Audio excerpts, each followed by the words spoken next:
So we start off part 41, which with mission 38. This is the boss battle with Nakabachi. If you recall in the first one,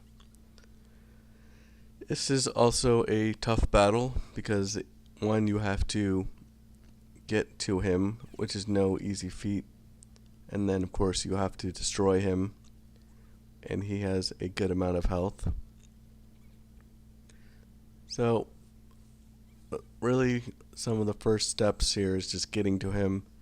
As you can see, and you may recall, we have a umbrella enemy blocking the way, so we have to switch places with this teleporting enemy to build a triple threat to destroy both him and the umbrella enemy in the way. Unfortunately, we're not able to kill him outright. He has a little bit of health left.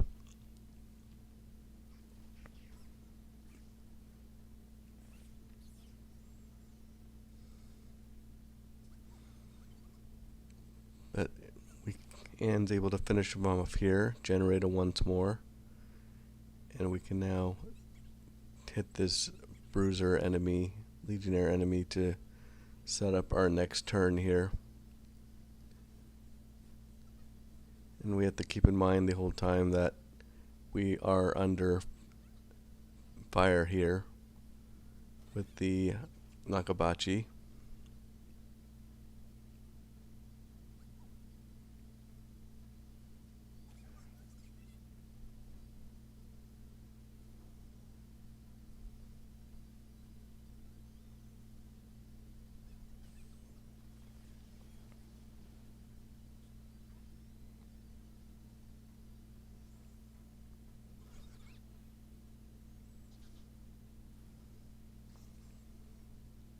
So 12 turns, we're going to keep zeroing in on Nakabachi. There's another teleporter enemy that we'll try and swap with later to try and continue to make that advancement.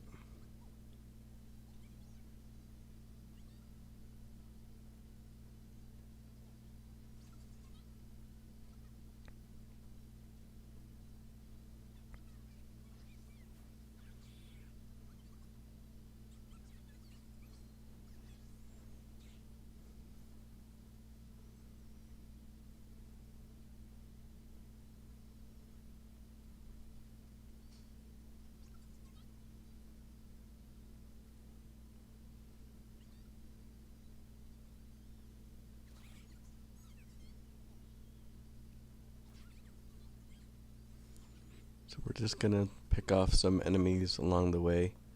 This is not one where we need to worry about triple threats too much until we get closer to Nakabachi himself.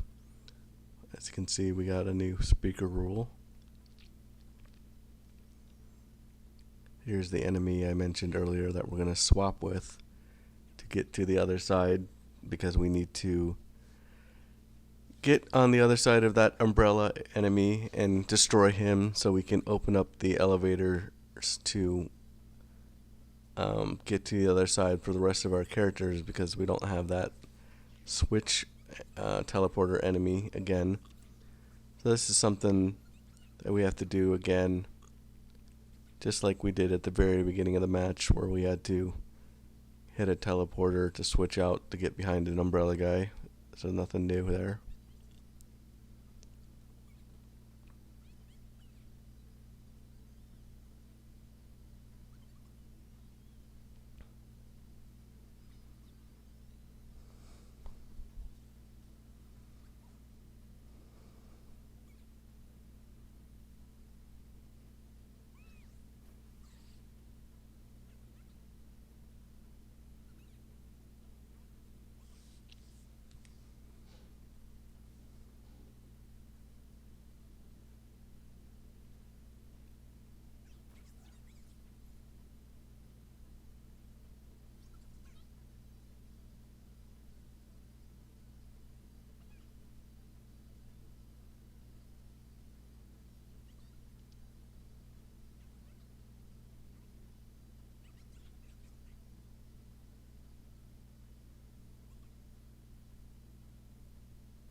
So as you can see there, we did get a triple threat to kill a few more enemies, but we're still have work to do to get to Nakabachi himself.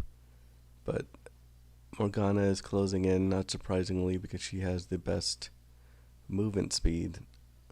Or he. I always seem to always call her a she for some reason. I think it is a guy cat.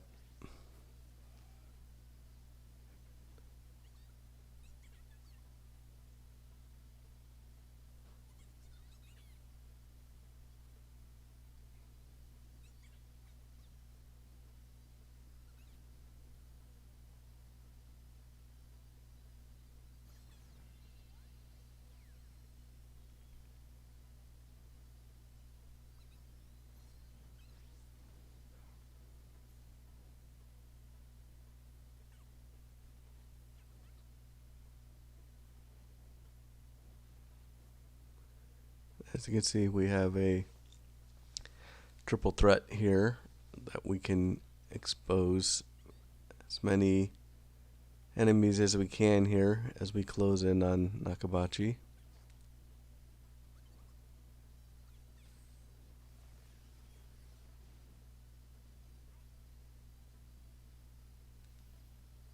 We'll end the turn here so we can end with a charge attack, so because we don't have any major ambitions that we can do from her at that point. We're starting to take some damage from all these enemies at the end, but thankfully not too many. Morgana has reached Nakabachi here.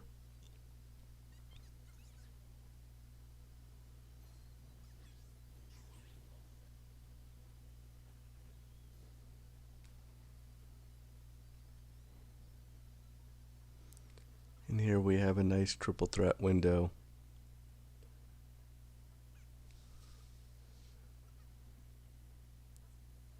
Which will take out a good amount of enemies and damage Nakabachi in the process.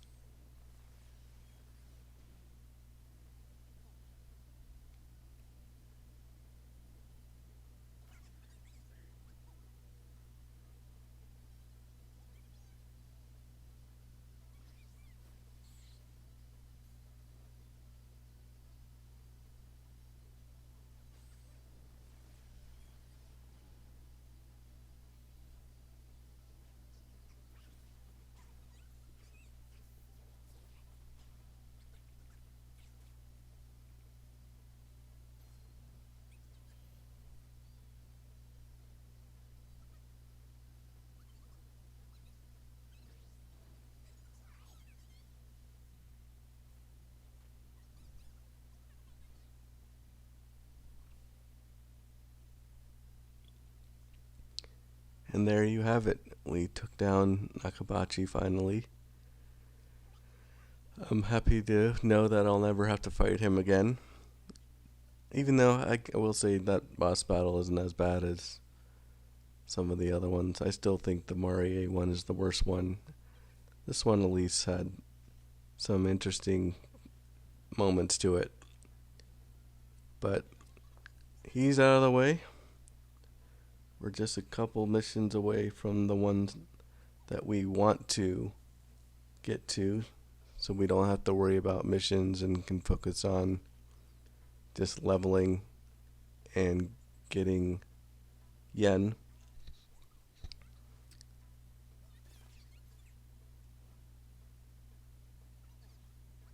This is the mission where we have to survive a certain amount of turns in order to proceed and complete this mission. And just like the previous one, we're going to be hyper aggressive here. As you can see, we're opening up a triple threat window with the two umbrella guys on the left and the right with Joker and we're having Morgana try and maximize the triple threat window here. If you may recall, when we did this mission the first time, we had some drummers that were on the bottom part of this level that were really going to wreak havoc on us with many thunder attacks. We're going to see if we can try and be a little bit more aggressive towards them than we did in the first time that we did this mission. Because the first time we did this mission, we kind of just ignored them, or we stayed away from them until towards the end when there was not really that many enemies left. But this time we're going to try and be more proactive against them to keep us from being stunned by them and that Thunder God attack they have that is quite devastating. We took a bit of damage there, more than I would like, but we're still in alright shape.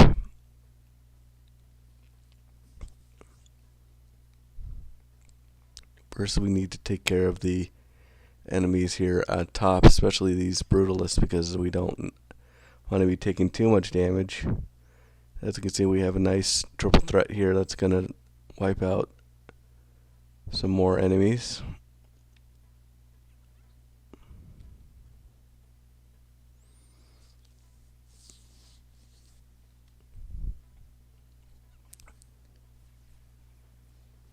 So we take out a couple more.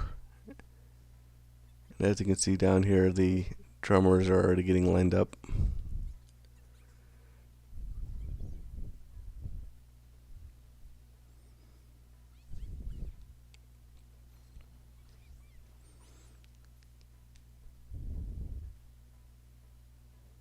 We just managed to get him in the window here, thankfully.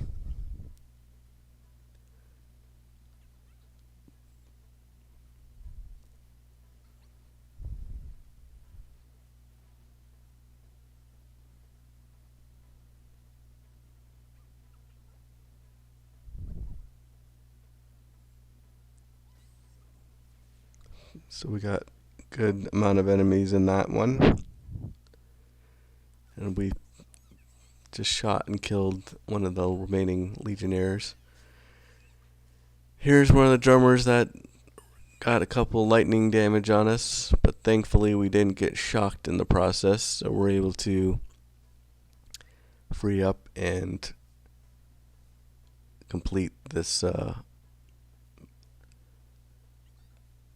be able to create triple threat windows because we're not shocked.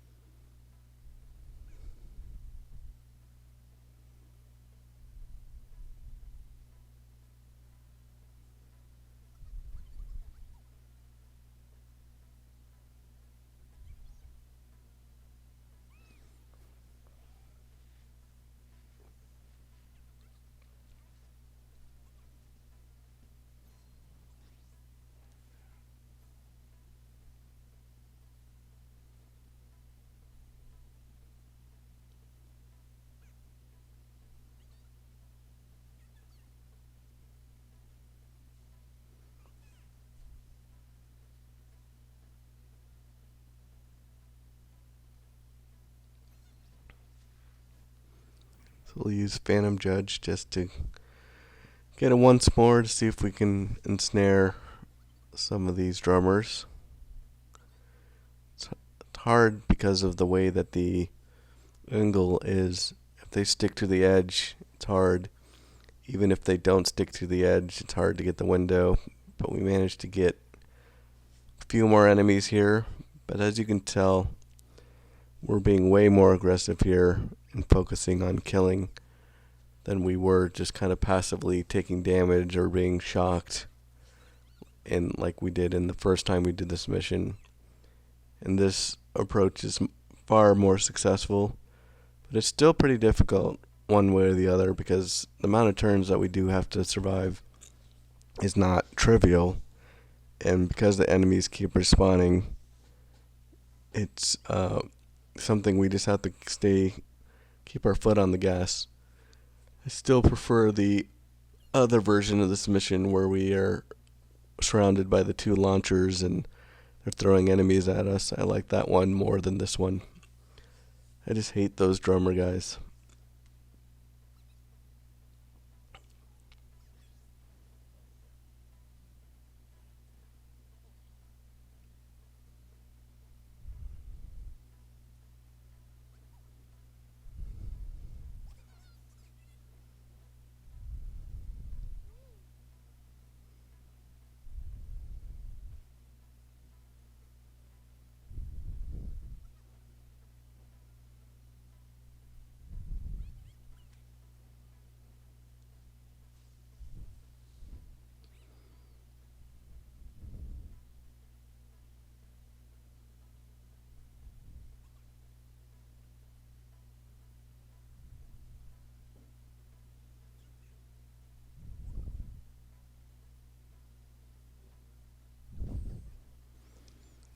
So we do another triple threat to get a couple more enemies out of the way.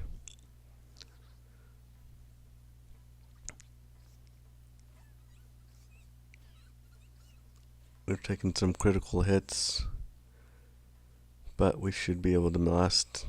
We'll try and focusing on these last drummer guys here.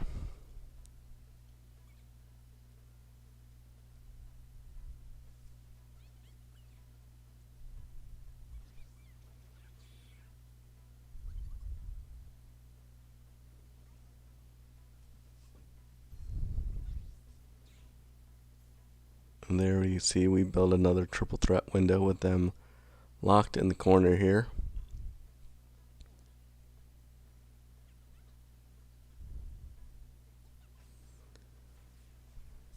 And we take them out.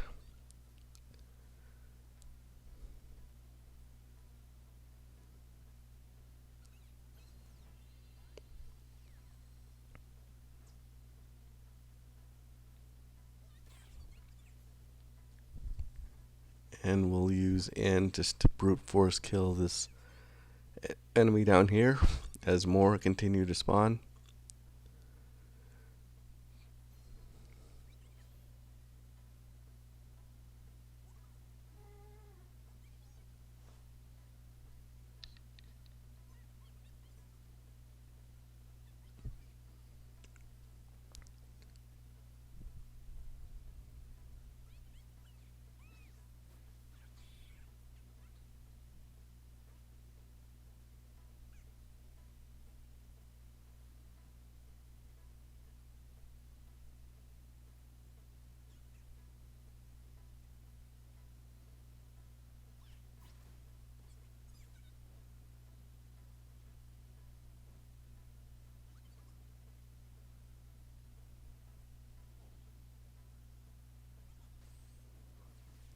We'll do one last triple threat here.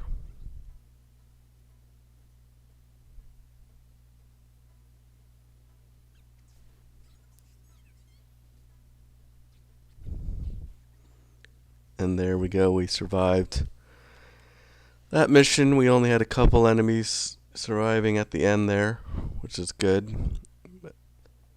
The aggression, hyper aggression seemed to pay off there.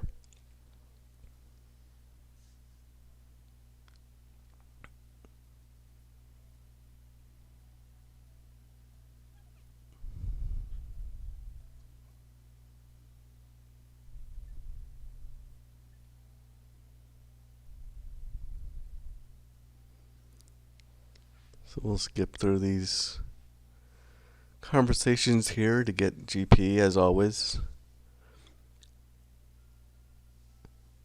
This is if you didn't for some reason get the conversation trophy in the first playthrough. You could also of course try and get them here on the second playthrough and get them just as I am getting them. So right from the bat, as you can see, if we fuse a new persona here, we have Tsukiyomi as a unique fusion here that is only available to New Game Plus.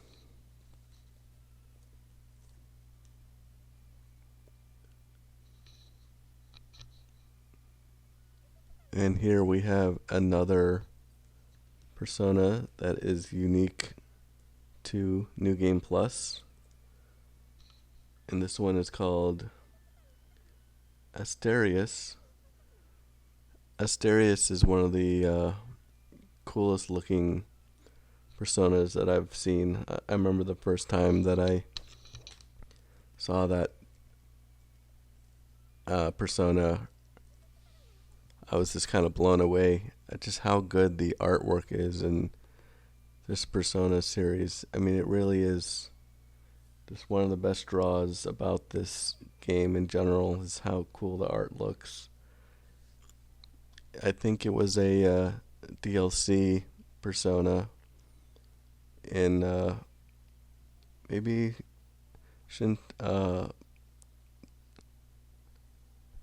Persona 5 Royal, I believe. And I think it was DLC in maybe, yeah, I can't remember when I first saw him, but I'll never forget the way that the artwork looked. But be sure and grab him and Tsukiyomi to keep continuing to fill out the compendium. As you can see, we're dealing with some story sequences here, and we're gonna have. So as we get set to take them on here, keep in mind that if Toshiro does die, you will get a game over. But at the same time, you need to be aggressive with him in order to take down the barrier here that Shadow Toshiro has. So we're going to just mind our other characters here and focus on surrounding enemies while Toshiro works on taking out the barrier that Shadow Toshiro has. Another thing to keep in mind here is that we don't want these other enemies to gang up on us, because as you can see, we can't take hits from all of these brutalists. If we do, we would be in terrible shape, because they can pack quite a punch, and if they get a critical attack, it's even worse. So we're going to take them all out here with this triple threat. And we will continue to focus on Toshiro once his barrier is down.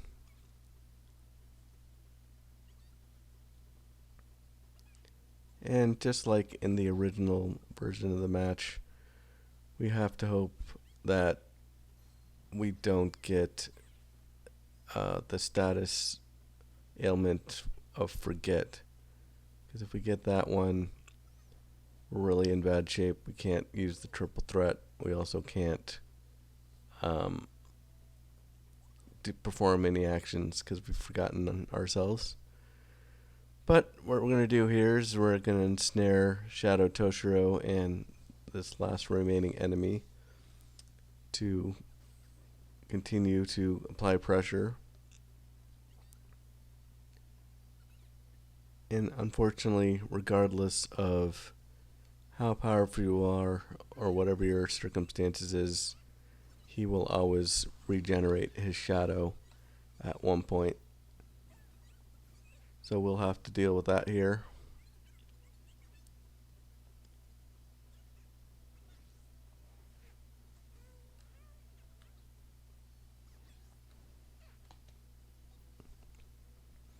And there you see him regenerating his shadow. It is unavoidable. There's really nothing we can do about it.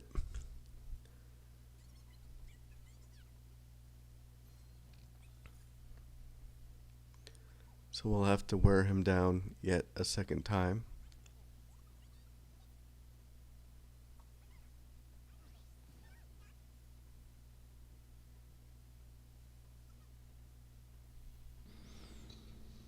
So he continues to attack here and move around, but we'll be able to get him after this set of attacks,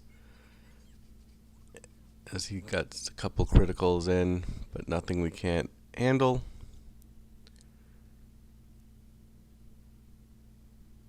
And there we go. Managed to take him down there. But as you may recall, after defeating Shadow Toshiro, right behind us is mission 42, which is another boss fight. And this is the Demon Airy battle. And this one, there's really no shortcuts again with this battle here. We're a little bit more powerful, presumably, than we were when we did this battle the first time. But that being said, she has so much health. There's not really a simple way to get whittle her down. All we can do is hope that she does that certain origin spear attack, which allows us to do a lot of damage. But she probably only does that after a fixed number of turns. So we'll just have to continue doing this battle again the way we did the first time, which is destroying these spheres, getting the once more opportunities when we can for the spheres that for the enemies that surround the spheres, and use our triple threat like we're going to do here. Destroy the sphere, any remaining enemies that come with it.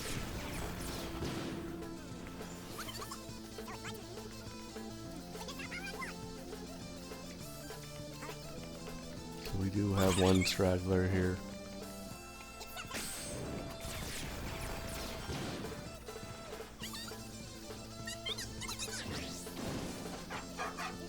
This of course keeps us from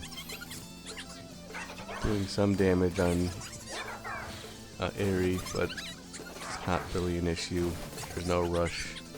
Just one of those things that we're just gonna patiently keep applying pressure to her when we have the opportunities. Keep destroying the spears when she does those opportunities.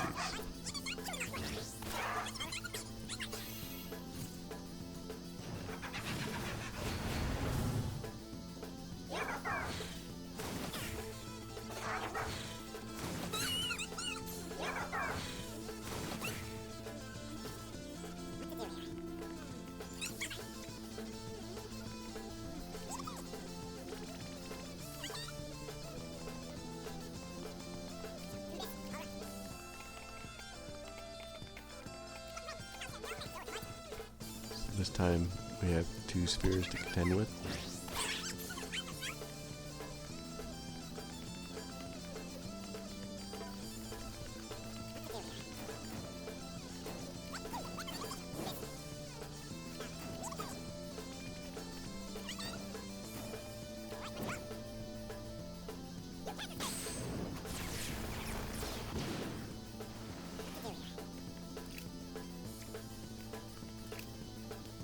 There we go. We have the triple threat engaged to destroy those last 2 spheres. We have a straggler here, but with this once more opportunity, we'll take care of him also. And now we can go back to focusing on Aerie, who still has a massive health pool left.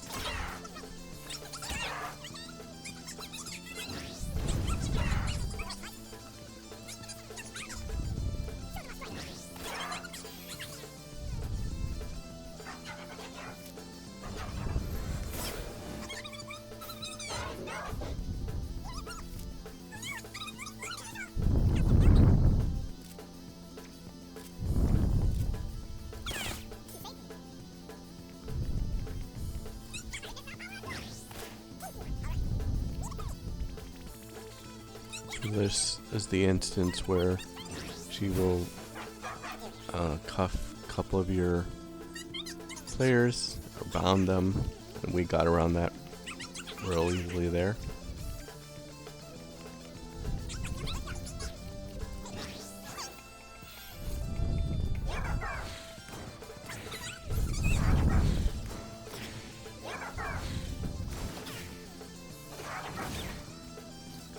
Continues her onslaught of Evelent bullets. And as you can see there, we took damage from the hand attack, but it really, all things considered, given how much time you have to get away from it, and given how much she projects that attack, it's kind of surprising that it does that amount of damage. I would expect it to be more. But here's the attack that we're looking for. This is the one where we can impose the most damage against her.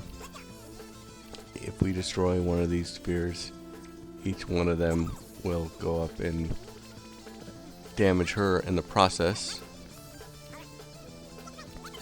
So we're going to try and get a triple threat going again, just to get these spheres to all damage her accordingly. So Toshiro is gonna kick it off there. And we're going to try and set up this once more. Triple threat window. I always find it hard to understand what Toshira's role is with the once more thing. I feel like I never get it right. But doesn't matter. We got this one going. Let's see. We got 1200 damage there. I think that's more than we got before. I think before we had 900 or so. So we downed her. We got a huge portion of her life down. But not enough to kill her, unfortunately. We take that extra turn because she is downed. And we'll just keep plowing away at her here.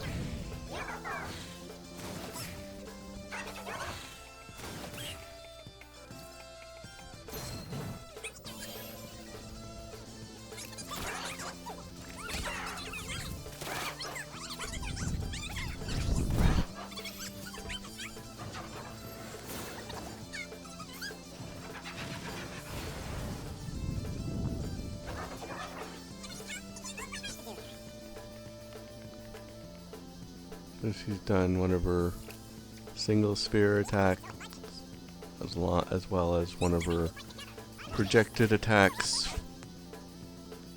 against one of our party members.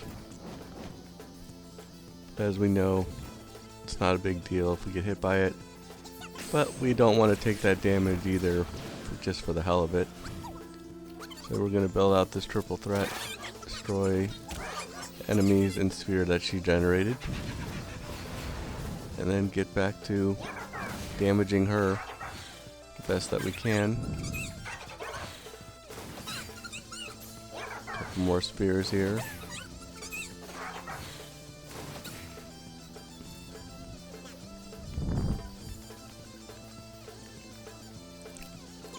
Got a couple once mores there. We're able to withstand the damage.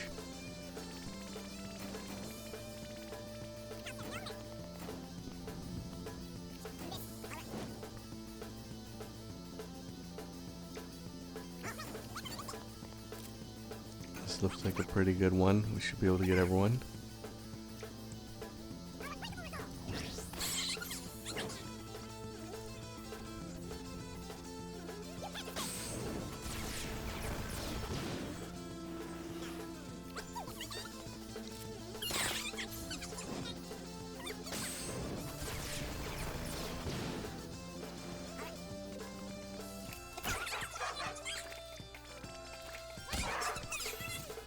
So we've taken out the extra enemies, and we're going back to attacking her full on.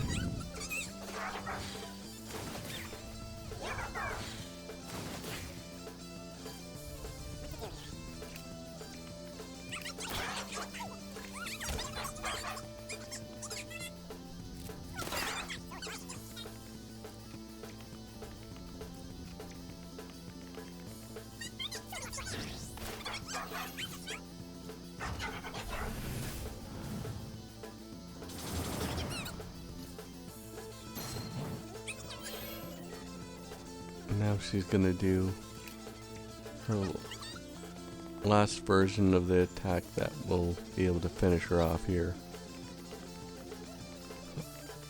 I don't think it's possible to really wear her down without this second phase.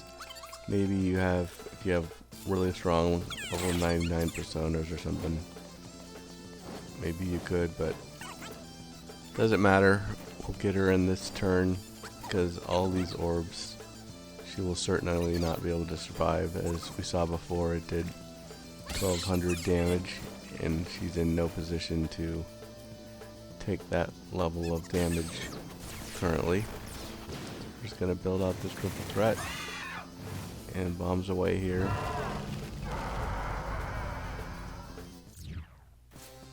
And there you go. She is down now for good. We have taken care of Eri, and we get a trophy there. So this trophy was for Metaverse Aristocrat. So from the yen that we earned in that battle, we actually got to 666,666 yen, over the course of our 2 playthroughs. So that gives you kind of a data point as to when you might get it if you don't have it already. If you do have it already, congratulations, but this is when I got it. As you can see, even with us wearing 3 personas that have that an increase in yen per battle with that easy money and treasure hunter abilities, it still takes us a good amount of time into the second playthrough to acquire that amount of yen. So if you don't have that amount of yen yet, don't worry about it. You can still keep plowing ahead here. We have still plenty of story and plenty of quests here that we're going to start here right now that we can do to keep earning money. So don't feel ashamed or whatever if you don't have this trophy yet, because we have plenty of grinding that we have to do. So you might be asking why we're doing the quest now. I just decided to save them for later because hopefully we're going to be much more powerful and they'll be easier to complete than had we done them as we acquired them before. And we don't really have any major reasons to get any of the skill points that you get from completing these quests earlier in the game. And also, it's worth noting that the Persona Compendium rewards that we get from doing these, we have those personas already. So we don't really need to care about doing these missions early like we did before when we got them as they were soon first available. So as you can see, we just completed the quest with Arena here, one of the ones that we had to do in one turn. So that's one quest down. We get our GP for those characters. We're going to start doing the next quest.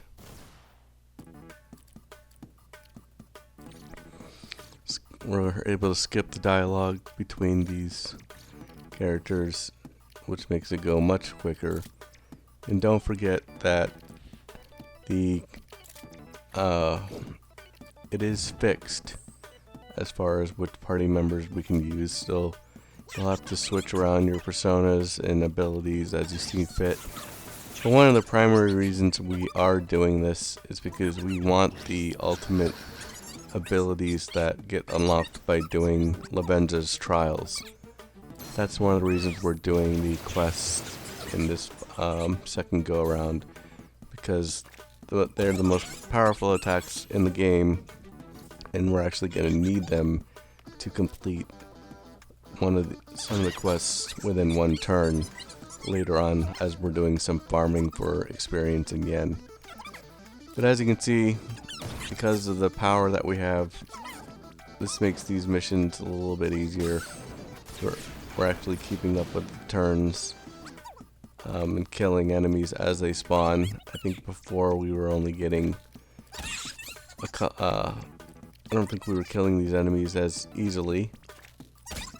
So quest 3 we should be able to tackle pretty easily.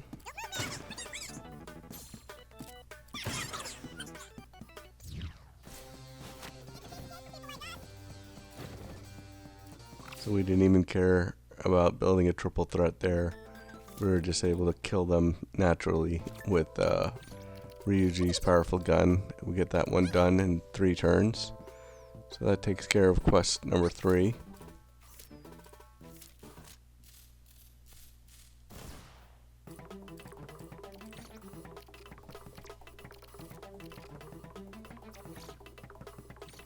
So here's quest number 5. I accidentally skipped quest number 4 as I was scrolling, but the order really doesn't matter because we have to switch our party members regardless.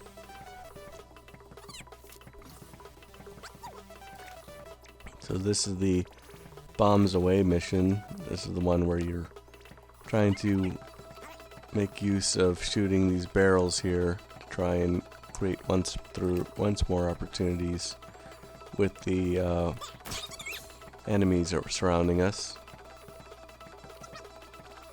And as you can see, we're so powerful that we can just kill some of these enemies downright with our gun here, because these quests doesn't look like they scale and level to difficulty based on your level.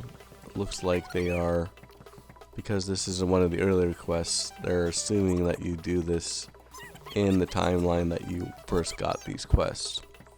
And even some of the story dialogue and conversations surrounding the quests would indicate this as well, because there was one where I did it post Marie's Kingdom, and you had the characters talking about Marie's Kingdom in the quest dialogue afterwards. But that's neither here nor there. It's better for us that they're not missable by any means, and that's really nice to hear. So we're just going to keep doing these quests. We got a triple threat here with the Legionnaire enemy, and we're going to be able to knock out a handful of enemies.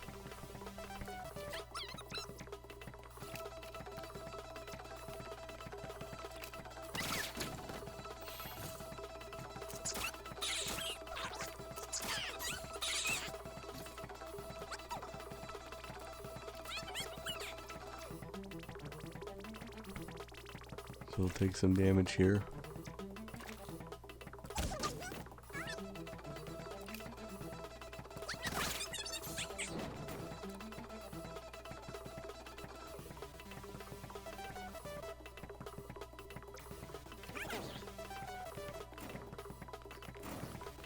As you can see, we have a nice triple threat here. Encompasses a good portion of the level. Can't kill all these enemies, but we at least damage them pretty significantly.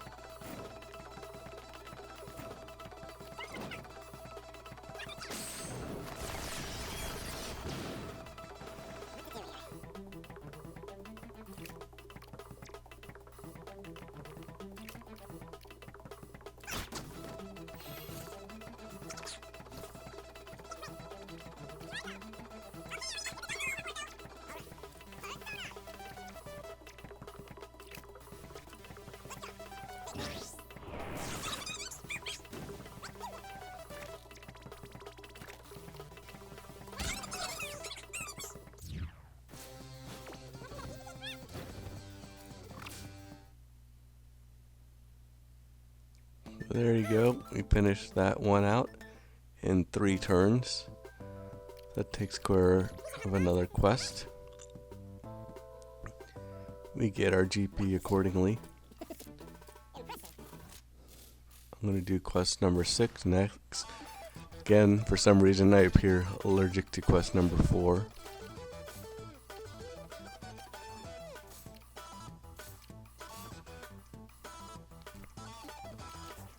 I'm going to round out a couple more of our skills with the acquired GP that we have.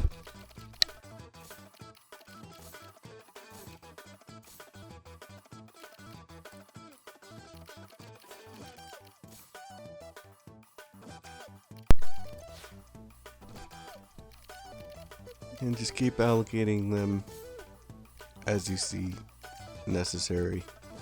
It's always good to have your characters at least allocated with their skill points, because if you happen to be in a situation where they're needed for a quest, you don't want them to be in a situation where they're not powered enough or they don't have any skills to go in. I think accidentally before I've gone into missions and quests without even having a persona or having Mabufu or anything like that, so don't get yourself in that situation. This is another one of those where we're going to work on our follow-up attacks, and this is nice that we're able to kill them outright and not have to worry about if they're going to fit within a triple threat later on.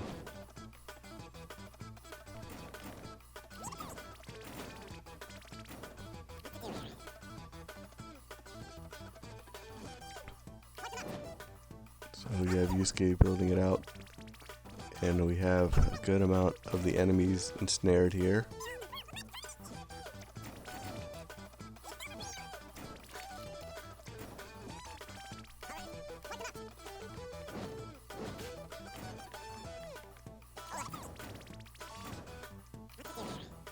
we do have one that is kind of dangling.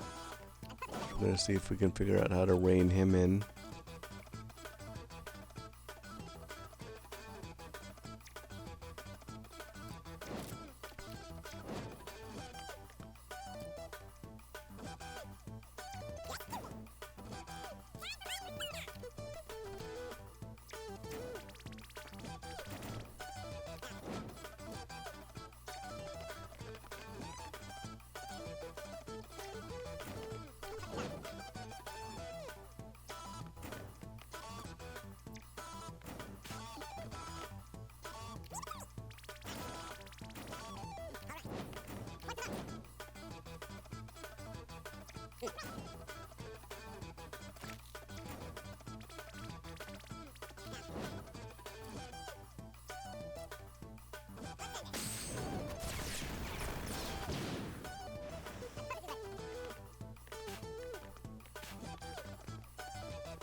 So we couldn't figure out how to get him in, but we still have Yusuke available.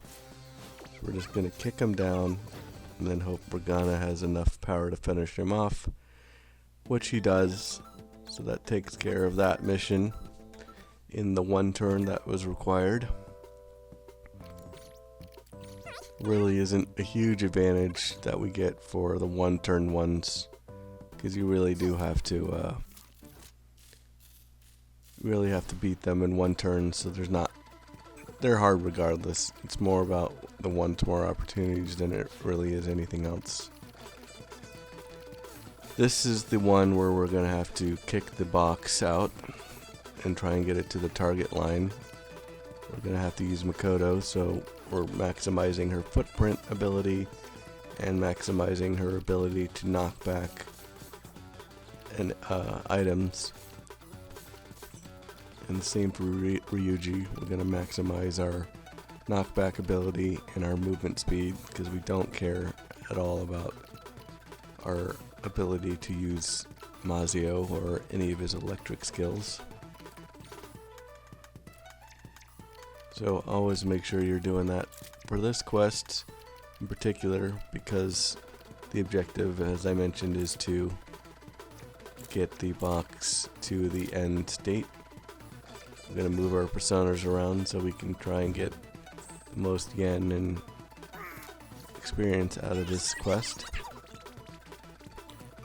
We'll start it here though.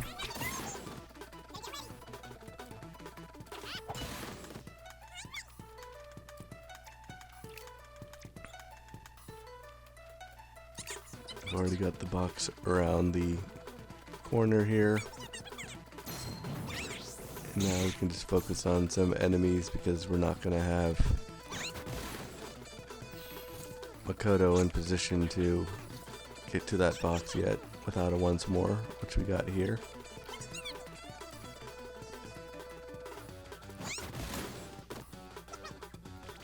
Still out of range here.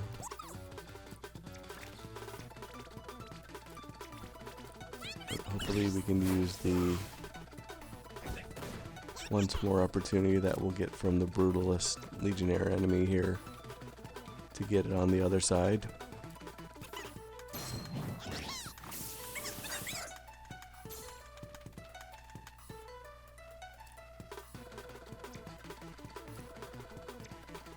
So we killed it, got the once more, and we don't want to kick it to that location because that will be a little bit too far, and then we won't have a nice window for kicking it to the target. So we're going to switch to Morgana.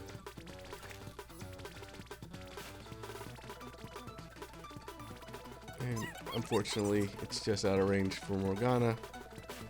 So this is kind of not a great turn that we were able to use.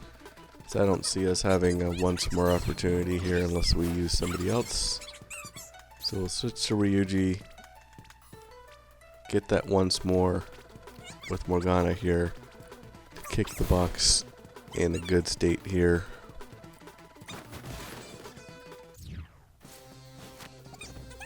And hopefully we can finish it here, and we can with Makoto. So we got another one down in 3 turns. I'm not sure how we could have gotten that one much quicker. But that closes out this video, and we'll see you in the next one.